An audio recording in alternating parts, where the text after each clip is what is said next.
Alright everyone, listen up. Now, we thought we had a pretty good business model, but as you know, lately, our company has not been doing well. Our analysts have been trying their best to figure out why we're falling behind, but after months of research, we've finally figured out a solution that will solve all of our problems. But since we're making such innovative changes, we'll need a new leader. We've interviewed thousands of candidates and we've finally found the best match. That's a picture of my dad, by the way. He's a pretty nice guy. But anyways, our new CEO is the legend himself, Soulja Boy. In our company, we set our expectations high all the time, which is great because that perfectly describes Soulja Boy. But there's much more.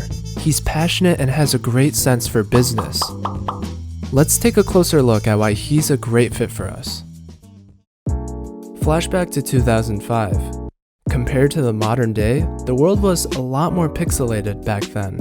The internet was still pretty new to some people, but that's where Soulja Boy's music career started. You see, long ago there was this thing called a record store. People would actually buy physical copies of music, and that's how most artists made their money. But none of them thought to take advantage of the growing internet, except for Soulja Boy. He started by uploading his music online, sort of like SoundCloud rappers today, except people actually liked his music. But from there, Soulja Boy linked his MySpace account, which was genius because that increased traffic. Now, you might be thinking, wait, that's so simple, I could have done that too. But trust me, I already listened to your mixtape, and it was trash. Even on sites where people illegally downloaded music, Soulja Boy would upload his songs under a different name. Thousands of people will be tricked into downloading his music. But turns out this actually worked.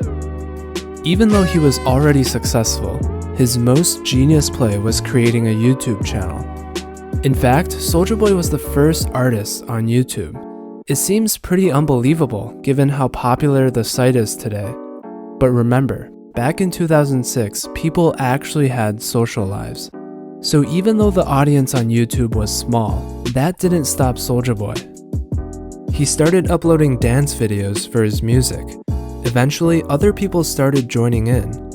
It wasn't long until Soulja Boy's music became a viral sensation. His hit single, Crank That, sold the highest number of digital copies in the US. All of this happened because Soulja Boy took advantage of YouTube. Pretty amazing, right?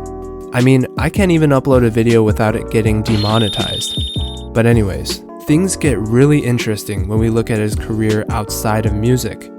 Did you know that Soulja Boy was an animator? Or that he had his own clothing line?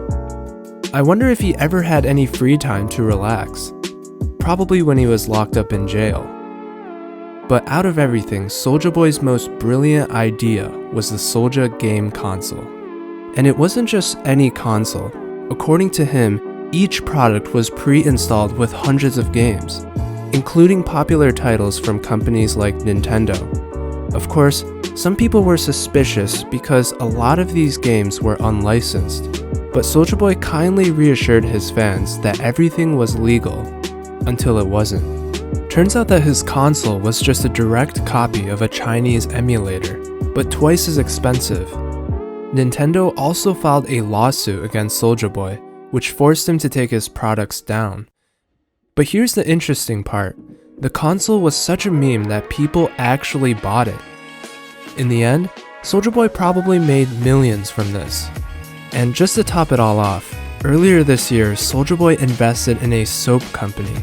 Again, people thought that he was crazy, but their business ended up tripling in profit because of the coronavirus. All of this is undeniable evidence that Soulja Boy is a great fit to lead the company.